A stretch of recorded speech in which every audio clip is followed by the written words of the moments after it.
Toll പ്ലാസകളിലെ പ്രതിഷേധങ്ങൾക്ക് മറുപടിയുമായി ദേശീയപാത project director road നിർമ്മാണം പൂർത്തീകരിച്ച മേഖലകളിൽ മാത്രമാണ് ടോൾ പിരിവ് നടത്തുന്നതെന്ന് പ്രശാന്ത് ദുബെ മീഡിയ വണ്ണിനോട് പറഞ്ഞു. ദേശീയപാതയിൽ ബൈക്കുകൾക്കും ഓട്ടോറിക്ഷകൾക്കും പ്രവേശനമില്ലെന്നും അദ്ദേഹം പറഞ്ഞു. ദേശീയപാതയുടെ നിർമ്മാണം പൂർത്തിയാകാതെ ടോൾ പിരിക്കാൻ അനുവദിക്കില്ലെന്നും ടോൾ നിരക്കിലെ വർധനവിലും പ്രതിഷേധിച്ചാണ് പ്രതിപക്ഷ പാർട്ടികൾ ടോൾ പ്ലാസ കേന്ദ്രങ്ങളിൽ പ്രതിഷേധങ്ങൾ നടത്തിയത്. പണി പൂർത്തിയാകാത്ത ഒരു റീച്ചിലും ടോൾ പിരിവ് ആരംഭിച്ചിട്ടില്ലെന്ന് ദേശീയപാത പ്രൊജക്ട് ഡയറക്ടർ പ്രശാന്ത് ദുബെ പറഞ്ഞു. സർവീസ് റോഡുകൾ ഉൾപ്പെടെ പൂർത്തിയാക്കിയാണ് ടോൾ പിരിവ് ആരംഭിക്കുന്നതെന്നും അദ്ദേഹം പറഞ്ഞു.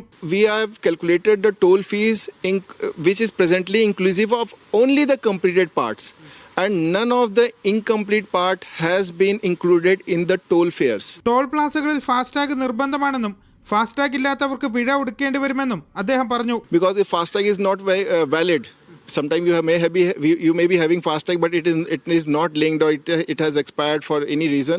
So you just please check if it is valid. Otherwise you will have to pay double penalty. ബൈക്കിനും ഓട്ടോക്കും ദേശീയപാതയിൽ പ്രവേശനമില്ല.